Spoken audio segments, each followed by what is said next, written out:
Ahojte, poďme sa spolu pozrieť na to, ako si pripraviť make-up tak, aby vám v lete vydržal a aby sa neroztekal. Prvým základom je samozrejme správna kombinácia produktov na vašu pleť. Pretože ak máte nevhodne nakombinovanú starostlivosť, niekedy aj ten najlepší make-up sa vám jednoducho vyzráža. To znamená, má problém sa udržať na vašej pleti. Keď tomu chcete predísť, samozrejme upravíte si starostlivosť, ak chcete skonzultovať alebo neviete čo používať alebo neviete čo vám funguje alebo chcete odbornú radu, tak mi napíšte. A rada vám poradím, vyskladom, naučím vás čo a ako. 20 rokov sa pohybujem v tomto sektore, takže už som videla všeličo, ale nikdy nie je neskoro začať. Takže prvé použijeme tento produkt, ktorý je geniálny v tom, že vám vystierkuje tvár, prejasní, vypenetruje pleť, opticky zmenší pory a pripraví pleť na nanesenie make-upu. Závisí na vás, čo preferujete, akú formu make-upu. Niekto má rád pudrový make-up, niekto má rád tekutý make-up. Závisí od toho, v čom sa vy cítite dobre. Niekto má rád make-up, ktorý vyzerá ako druhá koža. To znamená, že nerád je, že mu nejako extra zvýrazňuje vrásky alebo niečo podobné, takže s tým vám viem tiež pomôcť a poradiť, nájsť vhodnú farbu, správnu konzistenciu pre to, čo chcete mať na pleti vytvarované. Veľa žien nepoužíva make-up, pretože videlo kolegynky, kamarátky, niekoho na ulici s omietkou a pod tým si predstavujú, že to je make-up. Nie, make-up má rôzne formy. Aj maskerský make-up, make-up, ktorý má kôrku, make-up, ktorý nemá kôrku, pretože na niektoré situácie jednoducho kôrku treba. Napríklad televízny make-up, ale je otázne, či chceme po ulici chodiť s televíznym make-upom, ktorý vyzerá dobre na kamere, ale nie naživo.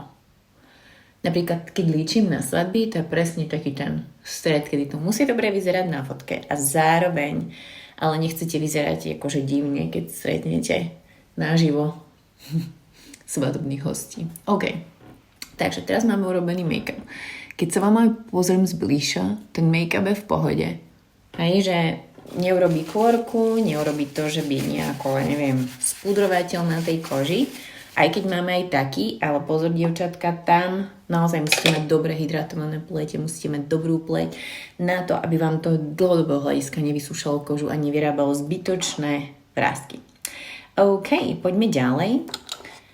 Jednu vec, ktorú si absolútne zamilujete počas leta, keď potrebujete naozaj že zmatniť, je tento zázrak. Nie je to taký ten obyčajný biely puder, ktorý vidíte v každej drogerke. Je to pudrík, ktorý nevysuší, ale vám prejasňuje tvár.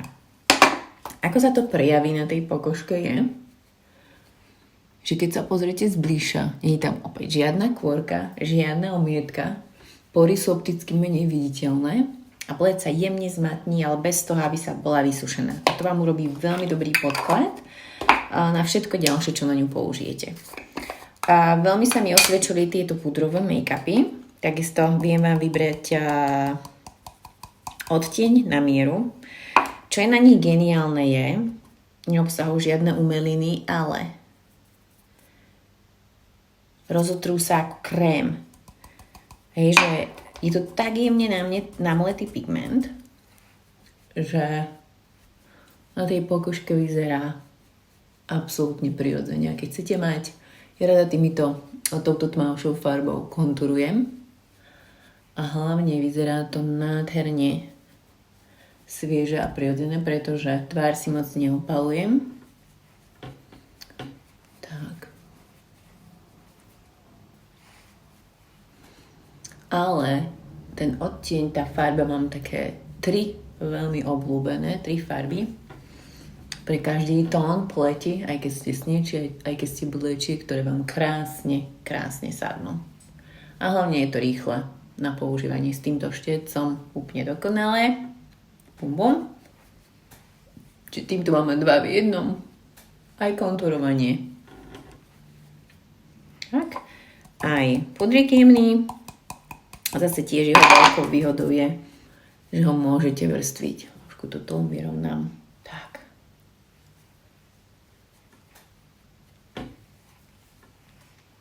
Závisí na vás, čo sa vám páči ako intenzita. Ja mám rada, keď to je vidno. Niekto má rád niečo jemnejšie. To už je všetko na dohode. Následne si dáme trošku blush. Ja mám veľmi rada túto. Tu máme novinku. A mám rada také jemnejšie odtiene. A hlavne táto takisto nevysúša tvár. Keď ste 20, je to úplne v pohode, matnite, kľudne. Alebo keď ste naozaj že olejnatá pleť. Ale ako náhle už začnete mať takéto, že vás pne pleť, minimum zmatnenia a skôr to riešiť inak. Tak, máme. Poďme dál. No. Naposledy, keď som líčila úžasnú dámu, obrázok tu niekde priložím, na svadobné líčenie, tak sa osvedčila táto kombinácia nádherných farieb, ktoré si dnes nebudeme robiť, ale chcela som vám to ukázať, že aj s minimum vieme urobiť veľa. Ďalšia vec, na ktorú si posvietím a ktorú vždy odporúčam, je naozaj urobiť si pekne obočko. Táto ceruska je top, klientky ju milujú, aj kočky. A v čom je super je, že nerobíš molky, ale proste keď už si ju tam nakreslíte, keď vám niekde chýba kúsok obočia, kúsok chlopku, tak vám tam krásne vydrží. To vám neurobí žiaden gelík, žiadne nič, pretože ak nemáte chlopky, potrebuje to tam nejakým spôsobom. Buď si to necháte vytetovať, alebo urobíte pár ťahov a proste je to úplne bomba. Šup, máme.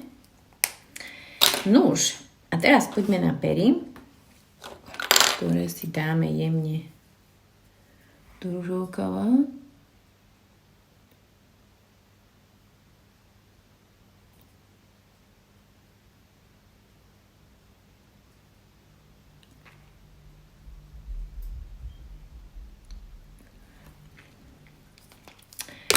Na vrch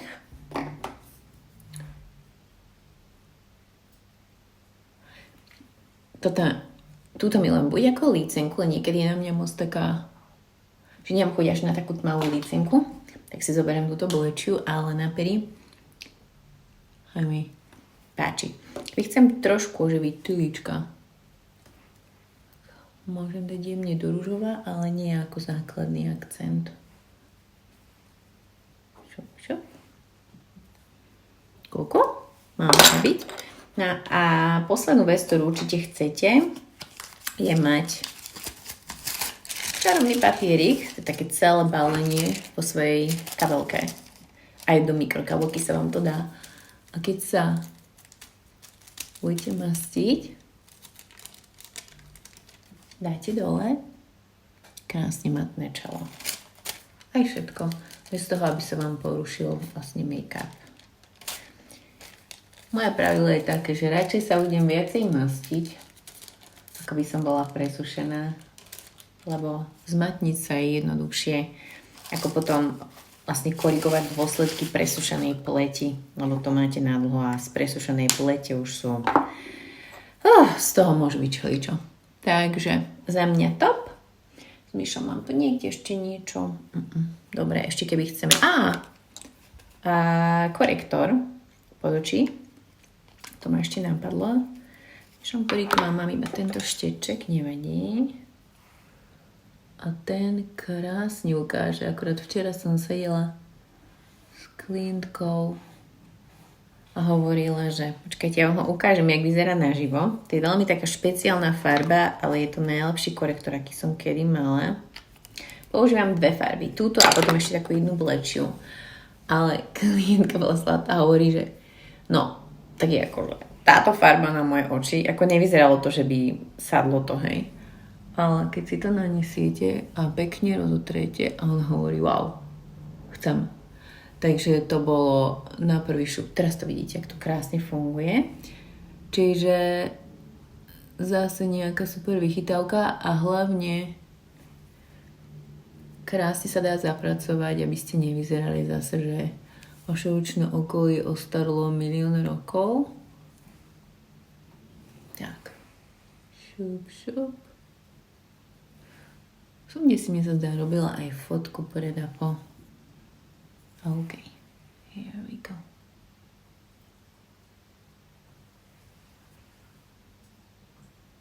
Takisto tento korektor je geniálny aj ako podklad pod očné tiene, čo je veľmi praktické.